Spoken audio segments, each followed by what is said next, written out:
Hello everyone, good morning. Welcome to knowledge account. আমি কুন্তল মাহিন্দার তোমাদের সাথে ডিসকাস করব 19 অগস্ট 2021-এর daily current affairs in Bengali with static GK.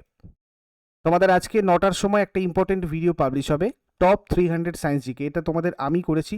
Sanjeev স্যারের একটু শরীর খারাপ, নাহলে কয়েকদিন আগেই ভিডিওটা তোমাদের পাবলিশ হওয়ার কথা ছিল।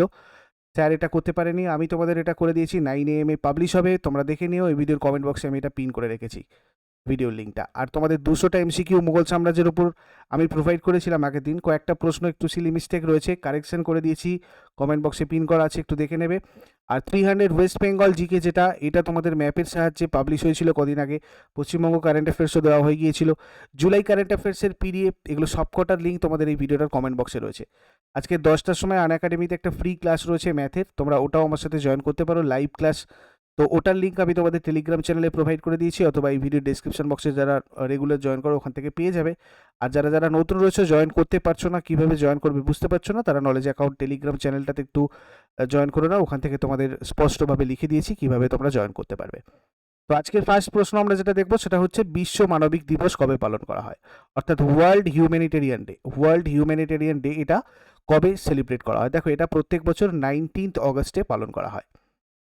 মানবিক কাজ সম্পর্কে জনসচেতনতা তৈরি করতে এবং মানব হিতৈষী কাজের জন্য যারা আত্মবলিদান দিয়েছেন তাদের শ্রদ্ধা জানাতে আর স্বীকৃতি দেওয়ার জন্য প্রত্যেক বছর দিনটা পালন করা হয়।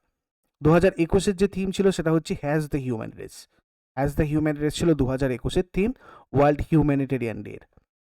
নেক্সট কোয়েশ্চেন, হাকাইন্দে হিচেলিমা কোন দেশের রাষ্ট্রপতি পদে নির্বাচিত হতে চলেছেন? হাকাইন্দে হিচেলিমা জিম্বাবুয়ের রাষ্ট্রপতি পদে নির্বাচিত হতে চলেছেন। এই জিম্বাবুয়ের রাজধানী হচ্ছে লুসাকাতে এবং জিম্বাবুয়ের মুদ্রা জাম্বিয়ান কাউচা। নেক্সট চলে যাব, ব্রিটিশ কোম্পানি হাউস প্রেসের রিপোর্ট অনুসারে, দেখো ব্রিটিশ কোম্পানি হাউস প্রেস এই রিপোর্টটা প্রকাশ করেছে। তো সেই রিপোর্ট অনুসারে 2020 সালে বিশ্বের সব থেকে দূষিত দেশের তালিকায় প্রথম স্থানে রয়েছে কোন দেশ? সব থেকে দূষিত যদি দেখতে চাই তাহলে প্রথম রয়েছে বাংলাদেশ, অর্থাৎ বাংলাদেশ সব থেকে দূষিত শহর এই রিপোর্ট অনুযায়ী। দ্বিতীয় স্থানে রয়েছে পাকিস্তান এবং তৃতীয় স্থানে রয়েছে আমাদের ভারত এবং চতুর্থ স্থানে রয়েছে মঙ্গোলিয়া। বাংলাদেশের প্রধানমন্ত্রী আমরা জানি শেখ হাসিনা, রাষ্ট্রপতি আব্দুল হামিদ, রাজধানী ঢাকা এবং মুদ্রা হচ্ছে টাকা। পাকিস্তানের প্রথম মহিলা প্রধান বিচারপতি হিসাবে কে নিযুক্ত হয়েছেন? প্রথম মহিলা প্রধান বিচারপতি পাকিস্তানের, সেই কারণেই প্রশ্নটার একটু ইম্পর্টেন্ট রয়েছে। আয়েশা মালিক প্রথম মহিলা প্রধান বিচারপতি হিসাবে নিযুক্ত হয়েছেন পাকিস্তানের। এই পাকিস্তানের প্রধানমন্ত্রী কে রয়েছেন? ইমরান খান। রাষ্ট্রপতি রয়েছেন আরিফ আলভি। মুদ্রা পাকিস্তানি রুপি আর রাজধানী ইসলামাবাদ। ন্যাশনাল ইউথ অ্যাওয়ার্ড এটা কে পেয়েছে? দেখো, ন্যাশনাল ইউথ অ্যাওয়ার্ড পেয়েছেন মোহাম্মদ আজম। ইনি অ্যাকচুয়ালি তেলেঙ্গানার করিমনগর জেলার বাসিন্দা। তেলেঙ্গানার করিমনগর জেলার বাসিন্দা মোহাম্মদ আজম। তো ইনি অ্যাওয়ার্ডটা পেয়েছেন এবং এনাকে অ্যাওয়ার্ডটা দিয়েছেন আমাদের union youth affairs and sports minister Anurag Singh Thakur দিল্লিতে। এবং কিসের জন্য দিয়েছেন? তার অসাধারণ লিডারশিপ কোয়ালিটির জন্য। বিশ্বের 50টা সব থেকে দূষিত শহরের মধ্যে দ্বিতীয় দূষিত শহর হিসাবে ঘোষণা করা হয়েছে ভারতের কোন শহরকে? দেখো, ভারতের গাজিয়াবাদ হচ্ছে বিশ্বের 50টা সব থেকে দূষিত শহরের মধ্যে দ্বিতীয় দূষিত শহর।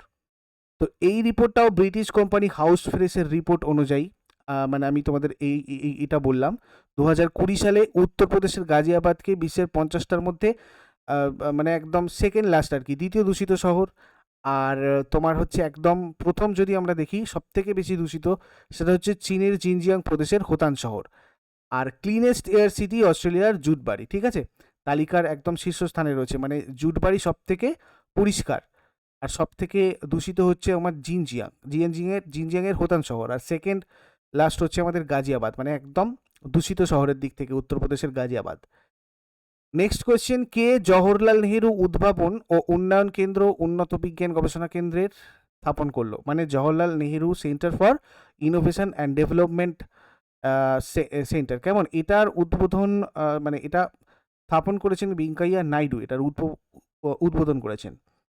তো এই Jawaharlal Nehru centre of innovation and development, CASR innovation and development centre, এটা will be developed into a facility where laboratory inventions will be taken forward for scale up and technology transfer, and in turn help in meeting the mission of Make India and আত্মনির্ভর ভারত। আত্মনির্ভর ভারত আর make in ইন্ডিয়ার আন্ডারে এই জিনিসটা করা হয়েছে। কেমন? Amway ইন্ডিয়ার ব্র্যান্ড অ্যাম্বাসাডার পদে কে নিযুক্ত হয়েছেন? মীরাবাই চানু। 2020 টোকিও অলিম্পিকে প্রথম ভারতীয় হিসেবে 26 বছর বয়সী ভারোত্তোলক মীরাবাই চানু 49 কেজি ক্যাটাগরিতে রূপোর পদক জিতেছেন। মীরাবাই চানু মণিপুর রাজ্যের অ্যাডিশনাল সুপারিনটেন্ডেন্ট অফ পুলিশ হিসাবে নিযুক্ত হতে চলেছেন। কেমন? আচ্ছা, এই যে জিনিসটা, এটা তোমাদের টোকিও অলিম্পিক রিলেটেড যাবতীয় ইনফরমেশনের যে ভিডিওটা আমি তোমাদের দিয়েছিলাম, সেটাও দেখো এই ভিডিওর কমেন্ট বক্সে রয়েছে, ওখান থেকে দেখে নিও যাদের যাদের দেখা হয়নি। মহিউদ্দিন ইয়াসিন কোন দেশের প্রধানমন্ত্রী পদ থেকে পদত্যাগ করেছেন? মহিউদ্দিন ইয়াসিন ইনি অ্যাকচুয়ালি মালয়েশিয়ার প্রধানমন্ত্রী পদ থেকে পদত্যাগ করলেন। মালয়েশিয়ার রাজধানী কুয়ালালামপুর এবং মুদ্রা মালয়েশিয়ান রিঙ্গিত। জিও মামি ফিল্ম ফেস্টিভ্যাল চেয়ারপারসন পদে কে নিযুক্ত হয়েছেন? জিও মামি ফিল্ম ফেস্টিভ্যাল যেটা, এটার চেয়ারপারসন হিসেবে নিযুক্ত হয়েছেন প্রিয়াঙ্কা চোপড়া জোন্স। এটা 22তম এডিশন হবে। এরকম মামি বলতে Mumbai academy of moving image. কেমন? তো এটা হচ্ছে আমাদের 22তম 22nd এডিশন হবে এবং সেটা চেয়ারপারসন হিসেবে নিযুক্ত হয়েছেন প্রিয়াঙ্কা চোপড়া জোন্স। আগের দিন তোমাদের জিজ্ঞাসা করেছিলাম ভারতের প্রথম রাজ্য হিসাবে রাজস্থান রাজ্য কোন সালে পঞ্চায়েতি রাজ ব্যবস্থা চালু করেছিল? প্রথম রাজ্য যেটা পঞ্চায়েতি রাজ ব্যবস্থা চালু করেছিল সেটা হচ্ছে রাজস্থান, এবং সেটা 1959-এ করেছিল। বিশ্বের প্রথম কোন দেশে জাহাজ টার্নেল নির্মিত হয়েছে? তো এটা হয়েছে নরওয়েতে। ইসরায়েলের পার্লামেন্টের নাম হচ্ছে দ্য নেসেট। আর এখানে আমাদের কৃষ্ণা নদী কোথা থেকে উৎপন্ন হয়েছে? এটা হয়ে যাবে আমাদের মহাবালেশ্বর। আজকে তোমাদের জন্য প্রশ্ন থাকবে, ভারতের নতুন মুখ্য নির্বাচন কমিশনারকে, সিকিমের মুখ্যমন্ত্রীকে আইলা ঝড়ের নামকরণ করেছে কোন দেশ, এবং ফণী ঝড়ের নামকরণ করেছে কোন দেশ? এগুলো তোমরা শেষকালে আমাকে কমেন্ট বক্সে জানিয়ে দাও। আমি চট করে আগের দিনেরগুলো একবার কুইক রিভাইজ দিয়ে নেব। আই বাটনে তোমাদের যে কোনো দিনের কারেন্ট অ্যাফেয়ার্সের প্লেলিস্টের লিঙ্ক রয়েছে, তোমরা ওখান থেকে দেখে নিতে পারবে। ফার্স্ট কোয়েশ্চেন আগের দিন কী ছিল আমাদের? রাষ্ট্রপতি রামনাথ কোবিন্দ 2021 সালে কতগুলো বীরত্ব পুরস্কার গ্যালেন্ট্রি অ্যাওয়ার্ড প্রদান করলেন? টোটাল 144টা গ্যালেন্ট্রি অ্যাওয়ার্ড এটা প্রদান করলেন ইনি ইন্ডিপেন্ডেন্স ডের দিনে। 75তম অ্যাকচুয়ালি ঘোষণা করেছেন 75তম স্বাধীনতা দিবসে ইনি list of honours and awards কী কী হচ্ছে, কারা কারা রয়েছে, 144 জনের নাম ঘোষণা করেছেন। 15 অগস্ট রবিবার রাষ্ট্রপতি ভবনে এটা করেছেন। আমি এটা সম্পর্কে আগের দিন তোমাদের বলে দিয়েছি কারা কারা পেয়েছে। কে মরণোত্তর অশোক চক্র পুরস্কার পেয়েছেন সেটা ওর মধ্যে ইনক্লুডেড ছিল, বাবুরাম। এছাড়া ধরো মরণোত্তর কীর্তিচক্র পুরস্কার পেয়েছেন কে? আলতাফ হোসেন ভাট। কোন রাজ্যের মুখ্যমন্ত্রী মৌলা মানপুর, সরানগড়, বিলাইগড়, শক্তি, মানন্দ্রগড় নামে 4টে নতুন জেলার ঘোষণা করেছেন? তো এটা করেছেন ছত্তিশগড়ের মুখ্যমন্ত্রী। ছত্তিশগড়ের এই নতুন 4টে জেলা হয়েছে, টোটাল 32টা হলো এগুলো নিয়ে। কোন সংস্থা কারিগরদের ক্ষমতায়নের জন্য মাই ইহার্ট পোর্টাল চালু করেছে? মাই ইহার্ট পোর্টাল এটা HCL ফাউন্ডেশন স্টার্ট করেছে। অপারেশন ব্লু ফ্রিডম কোন কেন্দ্রীয় মন্ত্রী লঞ্চ করেছে? অপারেশন ব্লু ফ্রিডম লঞ্চ করেছে ডক্টর বীরেন্দ্র কুমার। হর্ষিত রাজা ভারতের কততম দাবার গ্র্যান্ডমাস্টার হয়েছেন? 69th। ভারতের প্রথম কোন হাসপাতাল চত্বরে জরুরি অবস্থা মোকাবিলার জন্য অগ্নি নির্বাপক স্টেশন স্থাপন করা হয়েছে? এইমস, দিল্লি। কোন রাজ্যের মুখ্যমন্ত্রী প্রতি জেলার সদর দপ্তর এবং রাজ্যের পৌরসভার কর্পোরেশনে মহিলাদের জন্য মিনিমাটা উদ্যান নামে একটা হচ্ছে মিনিমাতা উদ্যান বলতে, দেখো আগের দিন আমি বলেছিলাম এটা মীনাক্ষী দেবী, যিনি ছত্তিশগড়ের প্রথম মহিলা মন্ত্রী ছিলেন, 1952-তে নির্বাচিত হয়েছিলেন। তো এই উদ্যানটা ছত্তিশগড়ে হয়েছে। কোন কেন্দ্রীয় মন্ত্রী বিশ্বের দ্বিতীয় বৃহত্তম রিফারবিশড জিন ব্যাংক এর উদ্বোধন করেছেন? নরেন্দ্র সিং তোমার। তো এগুলো ছিল আগের দিনের কোয়েশ্চেন। দেখো তোমাদের WBCS এক্সাম যেদিন রয়েছে, তোমরা যারা WBCS এক্সাম দিতে যাচ্ছ না তারা এই স্কলারশিপ টেস্টটা দিতে পারো। 11:30 AM তোমাদের এটা হবে। 22 August SSC group C scholarship test. কেমন? এটা 1 ঘন্টার একটা test, full marks 60, 1/4 negative marking রয়েছে। তোমাদের এখানে দেখো 1 বছরের বা তার থেকে বেশি এখানে একটা সাবস্ক্রিপশন তোমরা ফ্রিতে পাবে যারা ফার্স্ট, সেকেন্ড, থার্ড র্যাঙ্ক করবে। 4 থেকে 13 নম্বর র্যাঙ্কারদের 75% স্কলারশিপ দেওয়া হবে 1 ইয়ার আর অ্যাবভ সাবস্ক্রিপশনের ক্ষেত্রে। আর 14 থেকে 20 র্যাঙ্ক যারা করবে তাদের 50% স্কলারশিপ দেওয়া হবে 1 ইয়ার আর অ্যাবভ সাবস্ক্রিপশনের ক্ষেত্রে। কেমন? তো এটার আমি অ্যানালিসিস তোমাদের করবো 1 PM 1টার সময় সানডেতে। নলেজ 60 লাইভ কোডটা ইউজ করে তোমরা এই টেস্টটা আনলক করে নিতে পারো। দেখো তোমাদের একটা লিমিটেড পিরিয়ড এমনিতে অফারও চলছে। আপকামিং ব্যাচগুলোতে তোমরা ক্লাস করার জন্য WBPSC ক্যাটাগরিতে এখন 12 মাসের যদি সাবস্ক্রিপশন নাও এক্সট্রা 2 মাসের, এবং 24 মাসের যদি সাবস্ক্রিপশন নাও এক্সট্রা 3 মাসের সাবস্ক্রিপশন তোমাদের আনএকাডেমিতে ফ্রি রয়েছে।